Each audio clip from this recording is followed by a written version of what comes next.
Alright, good morning guys, and welcome back to my home kitchen. So today I'm going to be going over the quinoa burger from your text.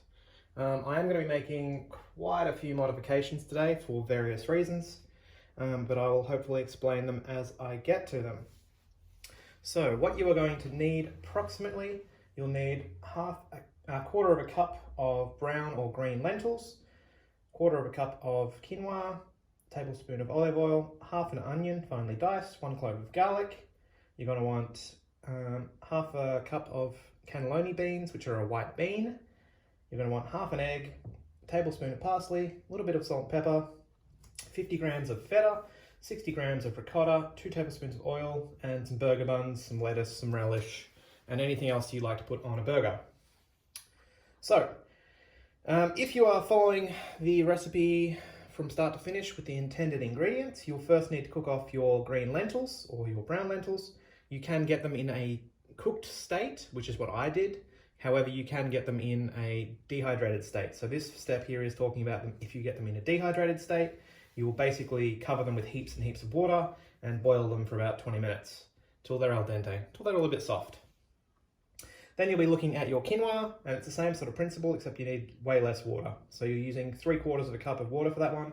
You'll put all of that together in a small pot, bring it to the boil, and then once it's boiled, you turn it down, leave it on the stove for 5-10 minutes, basically until the water's absorbed, and that should be it done. You can push it off to the side. After that, you'll be heating up a fry pan. You're going to be cooking off your onion. You're going to add a little bit of garlic to that. I believe today I added a bit of garlic and a little bit of chili to mine because I put chili in literally everything. Now, step 4 is where it gets interesting, especially for me, and this is pretty much where we're starting off today. What you're doing with this recipe is making a giant pile of mush. I don't have a food processor, so this is where it gets fun. So in my bowl on the bench here, you'll see I have my white cannelloni beans. You can't actually see the lentils, but they're on top. I have my quinoa, I have some red paste, which is actually my onion, and I actually put some curry powder in mine. You'll also see a whole egg. So I'm going to make a few variations to this recipe today because that's what I do. So I don't have a food processor, so I'm going to actually try squishing mine with a masher and hoping I can get it into the right consistency. Now, up the back there, you'll notice I also have breadcrumbs. And I have my feta and ricotta already processed. Looks like this will work.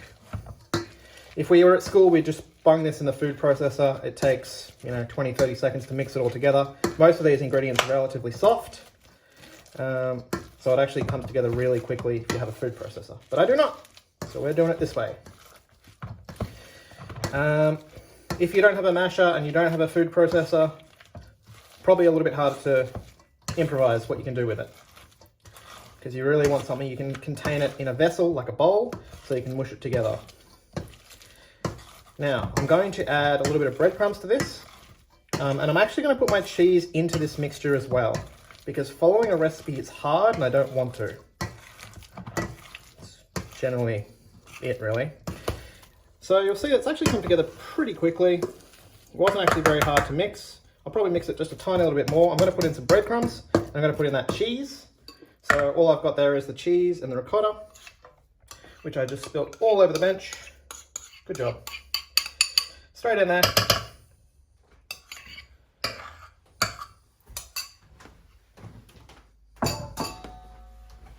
No, I'm going to wipe that up.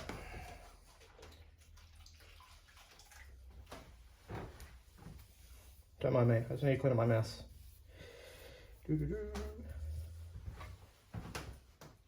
Alright, I'm going to start with, I have a quarter of a cup set up in the breadcrumbs already.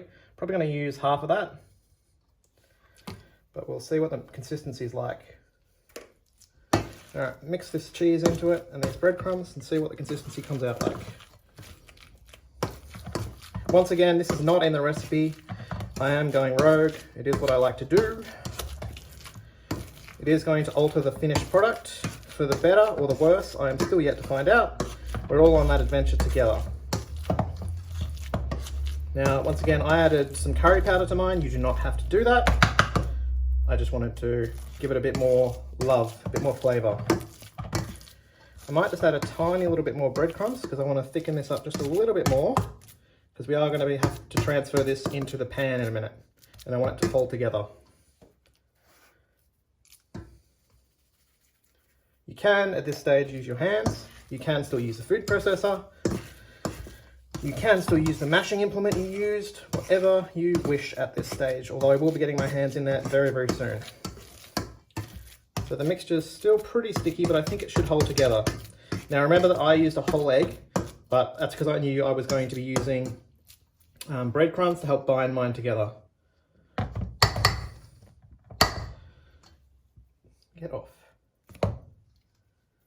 So it's quite sticky at this stage, but we'll soon be frying it up and we'll see what it cooks like. So I'm going to turn on my pan, assuming the fire works for me today. Haha, great success. And you can see the spoon I used earlier for no reason other than to have more dishes. Lucky me, made more mess with the cheese, great. Because cheese is grated. I made a pun. A punny. No, stop that. So, well, I've got that there. I've also prepared a few other things off to the side. Remembering that I incorporated my cheese into my burger. When it comes to assembling the actual foodstuffs, it's going to come down to your personal preferences or what you like to eat. So onto this little plate, I've basically set up so people in my house can basically assemble what they want. They've got their burger buns, which are sliced open, a little bit of relish. I have some slices of tasty cheese, and I have a little bit of onion. If you had some tomato or anything else you wanted to put in here, you could use that. So a generous blob of oil. I might even turn the heat down already. It's getting a bit hot. Now I've got to see what the consistency of these burgers is like.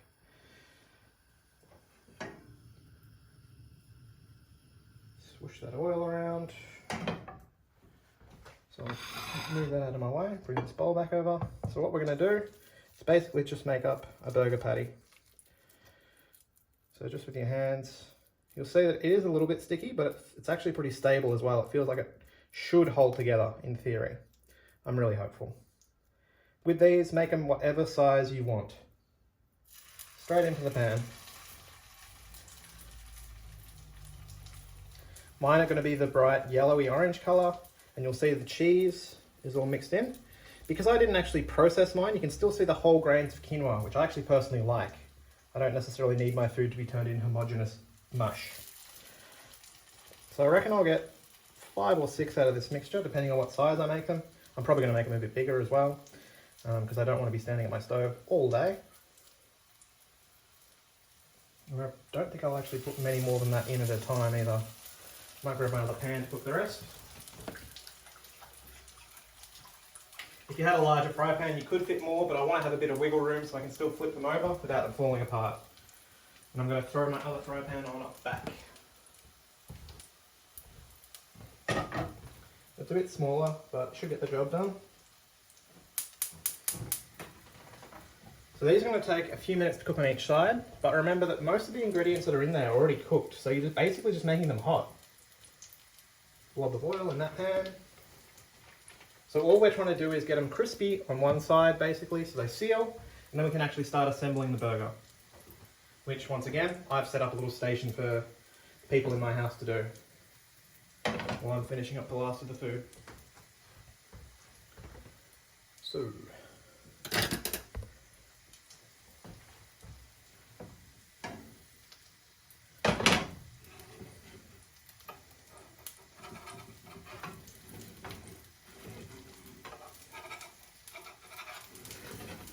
they're not falling apart just yet, but the more you play with these, the more likely they are to start falling apart.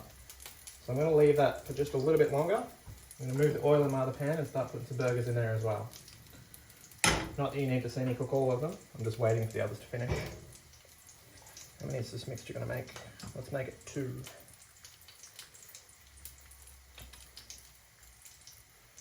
Actually, make it 6. I bought 6 rolls, may as well make 6.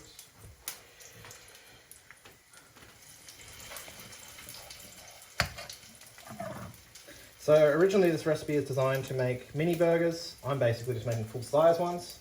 Although these last two probably will be a little bit smaller by the looks of it, because I made that last one too big, but that's fine.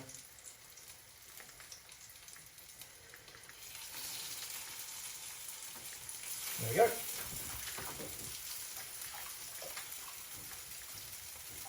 We'll have a look at our first lot of burgers and see if I can't flip these yet, or whether they need a little bit longer.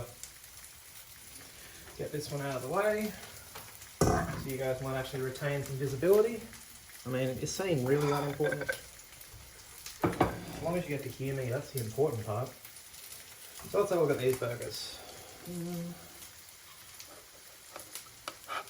So just slide your little spatula underneath, give him a wiggle so that you're on the spatula, and flip him over.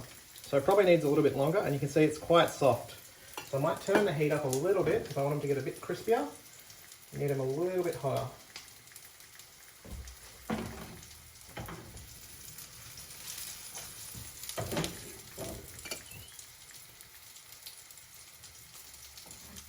Try and keep them separate so they don't stick together.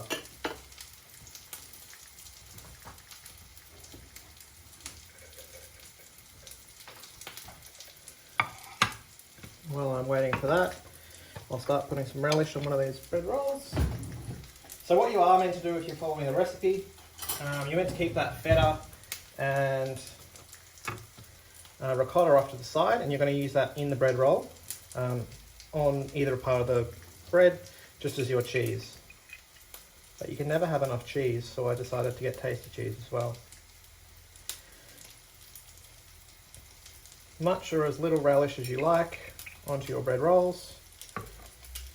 Once again, when it comes down to assembly, it's entirely up to you. I'm not going to be there to hold your hand. If you don't want to use relish and you want to use tomato sauce, you go right ahead. I would recommend a relish. They're really nice on burgers, but use whatever makes you happy. A little bit of lettuce. A little bit of onion. If you had some tomato or anything, you could add that as well. I'll put a slice of cheese on top. And now I just need to wait for the patties to cook. So this first one should be okay to flip over. Hopefully they're a bit crispier on the bottom. Yeah, a little bit. Like I said, I might have to turn this pan up just a tiny bit more. And you've got to be really careful so they don't stick together and they don't fall apart. The less you handle these, the better. So if you only flip them once and you only shake them once or twice, all the better for their shape. And the second pan's up just a tiny bit too high, so let's see if I burnt my other patties. That's the real fun. Did I burn my second one? Pretty close. I like to call them caramelized. Very, very crispy. So you can squish them down, same as you would with an all burger. Remember that all of it's already cooked, so we're basically just trying to seal them, so those ones are pretty close to perfect. Whereas these ones I turned it down too low, so they're not quite as crispy. But that's fine, they'll still be tasty.